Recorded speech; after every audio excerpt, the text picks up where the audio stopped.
प्रवीण तांबे क्रिकेट का इतना बड़ा दीवाना था कि एक दिन वह पुलिस वाले से झूठ बोल देता है। उसके पापा अंदर चले गए हैं और उसे भी जाने दिया जाए। पुलिस के मना करने पर तांबे गुस्से में कहता है, जिस दिन मैं रणजी खेलूंगा ना, उस दिन तू ही मुझे सलाम ठोकेगा। ये सुनते ही पुलिस वाला तांबे की पिटाई कर देता है। अगले दिन तांबे स्कूल से जल्दी छुट्टी लेकर गली के सभी बच्चों को क्रिकेट खेलने के लिए इकट्ठा करने लगता है। बचपन से ही तांबे का एक ही सपना था कि वह इंडिया की ओर से क्रिकेट खेले। हर जगह उसे सिर्फ क्रिकेट ही नजर आता था। वह पढ़ाई पर कम ध्यान देता और क्रिकेट पर ज्यादा फोकस करता। दिन हो या रात, हर वक्त तांबे क्रिकेट ही खेलता रहता था। देखते ही देखते तांबे 25 साल का हो जाता है। वह एक शानदार बल्लेबाज बन चुका था, लेकिन उसका सपना अब भी अधूरा था। तांबे की माँ उससे कहती है, कब तक क्रिकेट के पीछे भागता रहेगा? अपने भाई को देख, वह इंजीनियर बन गया है। अब अपनी नौकरी के बारे में सोच। घर की रोज रोज की नोक झोंक से परेशान होकर तांबे अपने भाई के साथ नौकरी के इंटरव्यू देने जा ही रहा था। तभी उसे पता चलता है कि उसके दोस्त की कंपनी में क्रिकेट टूर्नामेंट हो रहा है। तांबे अपने दोस्त से जिद करता है कि चोरी छिपे उसे भी टीम में खेलने का मौका दिया जाए। दोस्त के है कहने पर तांबे नौकरी छोड़कर क्रिकेट खेलने मैदान में उतर जाता है। पहली ही गेंद पर तांबे छक्का जड़ देता है, जिसके बाद वह हर गेंद पर छक्का जड़ता है। चौके और छक्कों की बारिश कर देता है। तांबे की शानदार बल्लेबाजी देखकर कोई भी तालियां बजाने लगता है और इसी के साथ तांबे की टीम यह मैच जीत जाती है। तभी अपोनेंट टीम का एक खिलाड़ी कोच से शिकायत करता है, तांबे नाम का कोई खिलाड़ी हमारी टूर्नामेंट लिस्ट में नहीं है, हम इस हार को स्वीकार नहीं करते। अपोनेंट टीम का कोच तांबे की टीम को डिस्क्वालीफाई करने की बात करता है। तभी पीछे से एक कोच हंसते हुए कहता है, तांबे हमारी कंपनी में पिछले 6 महीनों से नौकरी कर रहा है और ये रहा उसका अपॉइंटमेंट लेटर भी दिखा देता है। इसके बाद कोच तांबे को अपनी टीम में शामिल कर लेता है और उसे एक अच्छी नौकरी भी मिल जाती है। जब तांबे घर पहुंचता है तो घर वाले उससे नाराज होते हैं, क्योंकि वह इंटरव्यू छोड़कर मैच खेलने चला गया था। तभी तांबे खुशी से कहता है, माँ, मुझे ओरियन शिपिंग कंपनी में नौकरी मिल गई है। यह सुनकर उसकी माँ बहुत खुश हो जाती है। अगले दिन से तांबे जमील भाई की टीम के साथ क्रिकेट की प्रैक्टिस करने लगता है। सुबह कंपनी में काम करता है और दोपहर में क्रिकेट की प्रैक्टिस करता है। आखिर वह दिन भी आ जाता है जब जमील भाई की टीम का मुकाबला गोल्डन स्टाफ क्लब से होता है। बल्लेबाजी में तांबे की टीम छक्के और चौके लगाते हुए शानदार प्रदर्शन करती। पिछले पार्ट में हमने देखा कि तांबे स्पिन गेंद फेंकने की बहुत कोशिश करता है, लेकिन उसकी गेंद में स्पिन नहीं आ पाती, जिस वजह से विद्या सर काफी टेंशन में नजर आते हैं। ओरियन शिपिंग की टीम जीत से बस 1 विकेट दूर थी। तांबे दोबारा गेंदबाजी के लिए आते हैं, लेकिन इस बार भी वह सही गेंदबाजी नहीं कर पाते। इसी के साथ तांबे की टीम यह मैच बुरी तरह हार जाती है। मैच खत्म होने के बाद विद्या सर सभी को शाबाशी देते हैं और तांबे को नजरअंदाज कर देते हैं। जीत की खुशी में विपक्षी टीम पार्टी रखती है, जहां तांबे भी गए थे। वहीं विपक्षी टीम का कोच तांबे को भला बुरा कहने लगता है। अगले दिन प्रैक्टिस के दौरान विद्या सर तांबे को गेंदबाजी करने के लिए कहते हैं। तांबे गेंद फेंकता है, लेकिन बल्लेबाज उसकी गेंद पर चौका जड़ देता है। तांबे दोबारा कोशिश करता है, फिर भी गेंद में स्पिन नहीं आ पाती। तभी विद्या सर कुछ ऐसा कह देते हैं जिससे तांबे को बहुत गुस्सा आ जाता है। तांबे गुस्से में कहता है, सर, जब आपको मेरी गेंदबाजी पसंद नहीं है तो आप मुझसे जबरदस्ती स्पिन क्यों करवाना चाहते हैं? विद्या सर जवाब देते हैं, तू अपने टैलेंट के आगे खड़ा है। लास्ट ओवर में हम मैच जीतने वाले थे, लेकिन तेरी वजह से हार गए। तुझे टीम में जगह मिली है, उसकी वैल्यू समझ। तांबे गुस्से में पूछता है, आप कहना क्या चाहते हो? तभी विद्या सर गुस्से से कहते हैं, चॉइस तेरे हाथ में है। यह सुनकर तांबे और ज्यादा भड़क जाता है और गुस्से में वहाँ से चला जाता है। लेकिन तभी रास्ते में तांबे का एक्सीडेंट हो जाता है। तांबे गेंदबाजी के लिए आते हैं, लेकिन बदकिस्मती से उनकी हर गेंद पर सामने वाली टीम छक्के और चौके जड़ती चली जाती है। देखते ही देखते तांबे की टीम यह मैच हार जाती है। कुछ समय बाद तांबे की माँ उस पर शादी करने का दबाव बनाने लगती है, जिस वजह से तांबे को हाँ कहना पड़ता है। दोनों भाइयों की एक साथ शादी हो जाती है। शादी तो हो जाती है, लेकिन तांबे का घर बहुत छोटा होता है। इसके बावजूद अगले ही दिन से तांबे फिर से क्रिकेट ट्रेनिंग में लग जाता है। वह काम के साथ साथ क्रिकेट की प्रैक्टिस करता रहता है। तांबे की टीम का मुकाबला हिंदुस्तान रिफाइनरी टीम से होता है, लेकिन इस बार भी उनकी टीम बहुत बुरी तरह से मैच हार जाती है। ये देखकर जमील भाई समझ जाते हैं कि टीम को एक अच्छे कोच की जरूरत है, जिस वजह से जमील भाई जाने माने कोच विद्या सर को टीम में लाते हैं। विद्या सर तांबे से हाथ मिलाते हुए कहते हैं, तुम्हारी बल्लेबाजी तो अच्छी है, लेकिन गेंदबाजी में अभी गड़बड़ी है। अगले दिन से विद्या सर टीम को कड़ी से कड़ी ट्रेनिंग देने लगते हैं, लेकिन इसके बावजूद तांबे अब भी सही तरीके से गेंदबाजी नहीं कर पा रहा था। तभी विद्या सर मुस्कुराते हुए कहते हैं, विद्या सर सभी खिलाड़ियों को कड़ी से कड़ी ट्रेनिंग देने लगते हैं, लेकिन इसके बावजूद तांबे सही तरीके से गेंदबाजी नहीं कर पा रहा था। तभी विद्या सर तांबे से कहते हैं, अभी तुम्हें और ट्रेनिंग की जरूरत है। अगले दिन से विद्या सर तांबे को गेंद फेंकने का सही तरीका समझाने लगते हैं। तांबे बार बार गलती करता है और विद्या सर उसे धैर्य से समझाते रहते हैं, लेकिन कुछ देर बाद थक कर वह दूसरे खिलाड़ियों को ट्रेनिंग देने चले जाते हैं। तांबे को लगने लगता है कि उसकी गेंदबाजी में स्पिन नहीं है, जबकि असल में उसमें अब भी स्पिन मौजूद थी। इसके बाद तांबे की टीम का मुकाबला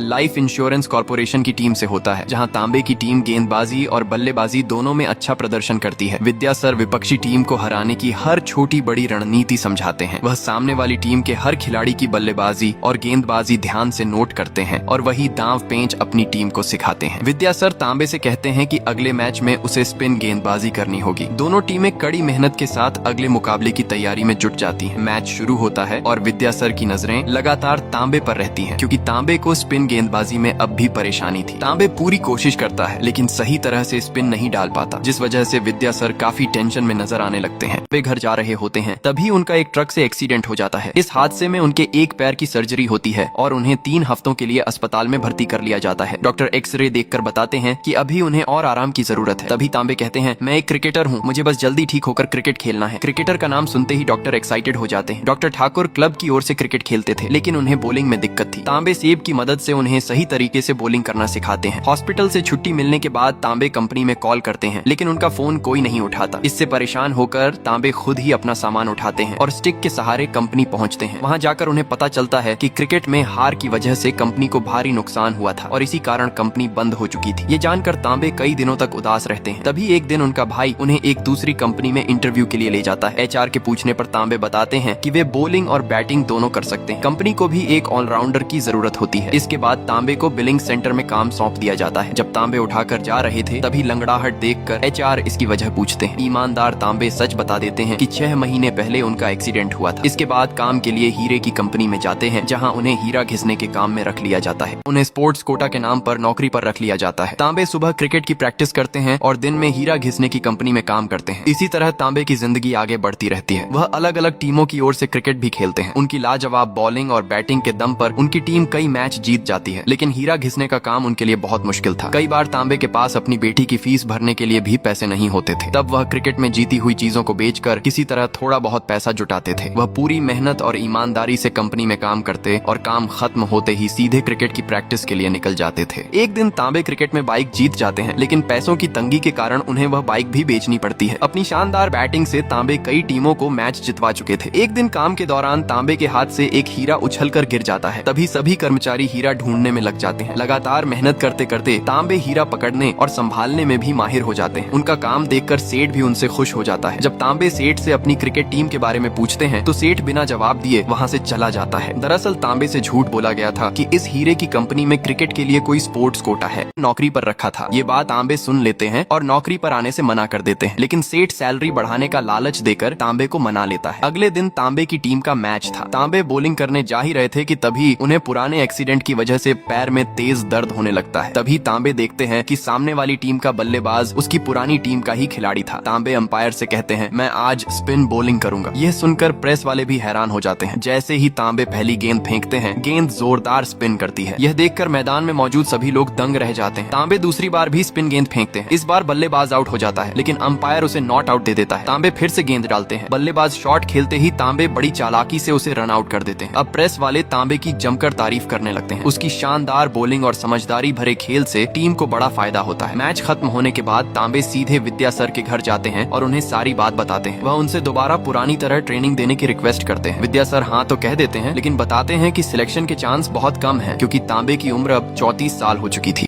विद्या सर तांबे को समझाते हैं कि रणजी टीम में तुम्हारा सिलेक्शन का चांस बहुत ही कम है। फिर भी तांबे हार नहीं मानते और जिद करते हैं। तभी विद्या सर कहते हैं, रणजी खेलने के लिए अलग लेवल की प्रैक्टिस चाहिए। दिन में 2-2 सेशन लगातार मैच प्रैक्टिस। अब तू नौकरी कब करेगा? ये कहकर विद्या सर जाने लगते हैं। तभी तांबे कहते हैं, रात में सर। इसके बाद तांबे रात में बियर बार में नौकरी करने लगते हैं और दिन में विद्या सर से क्रिकेट की ट्रेनिंग लेते हैं। रात में नौकरी और दिन में प्रैक्टिस। इसी तरह तांबे की कड़ी मेहनत शुरू हो जाती है। विद्या सर उन्हें क्रिकेट के हर दांव पेंच सिखाते हैं, यहाँ तक कि तांबे रात में भी अकेले क्रिकेट की प्रैक्टिस करते हैं। विद्या सर उसे समझाते हैं, अगर बल्लेबाज छक्का मारे तो डरना नहीं। एक दिन बियर बार में वही हरामी कोच आता है। वह तांबे को बार बार बैटर कहकर चिढ़ाता है। शुरू में तांबे उसकी बातों को नजरअंदाज करते हैं, लेकिन जब वह लगातार मजाक उड़ाने लगता है तो तांबे को बहुत बुरा लगता है। इसीलिए तांबे बियर बार की नौकरी छोड़ देते हैं और कॉन्ट्रैक्ट बेस्ड नौकरी के लिए जाते हैं, जहाँ उनका सिलेक्शन हो जाता है। आखिर वो दिन आ ही जाता है जब तांबे T20 कप का टेस्ट मैच खेलने उतरते हैं, तो उनकी शानदार बॉलिंग देखकर रिपोर्टर्स भी हैरान रह जाते हैं। तांबे अब पहले से कहीं बेहतर खिलाड़ी बन चुके थे। तांबे की शानदार बॉलिंग देखकर कोच अपने साथी से कहता है, तांबे बिल्कुल भी 40+ के नहीं लगते। चारों तरफ चर्चा हो रही थी कि तांबे की बॉलिंग कमाल की है। हमने कई बार उसका नाम भेजा, लेकिन हर बार सिर्फ 16-17 साल के यंग खिलाड़ियों के भविष्य को देखकर उनका नाम काट दिया जाता है। एक दिन तांबे कार में अपने सेठ के साथ घर जा रहे होते हैं। तभी सेठ तांबे से कहते हैं, तुम हमारी कंपनी में प्लेयर्स को कोचिंग क्यों नहीं देते? तांबे जवाब देते हैं, सर मैं अभी खेलना चाहता हूँ, हमारी टीम फाइनल में पहुंच चुकी है। सेठ तांबे को समझाते हैं, हमारी अपनी क्रिकेट एकेडमी है, नए खिलाड़ियों को सिखाना भी जरूरी है। कब तक सिर्फ तुम्हारी वजह से टीम जीतती रहेगी। सेठ की बातें सुनकर तांबे परेशान हो जाते हैं। उन्हें हर वक्त सेठ की कही हुई बातें याद आने लगती हैं। तांबे भी समझ जाते हैं कि अब उनकी उम्र हो चुकी है और रणजी खेलने का सपना शायद छोड़ना पड़ेगा। तभी उनकी पत्नी उन्हें समझाती है, आपने क्रिकेट की वजह से कभी नौकरी की परवाह नहीं की। वो जो कर रहे हैं आपके भले के लिए ही कर रहे होंगे। आप उस मुकाम पर पहुँचे हैं जहाँ पहुँचने का सपना भारत के लाखों लोग देखते हैं। यह सुनकर तांबे रात में मैदान की तरफ निकल जाते हैं और वहीं फूट फूट कर रो पड़ते हैं। उन्हें लगता है कि उनका सपना पूरी तरह टूट चुका है।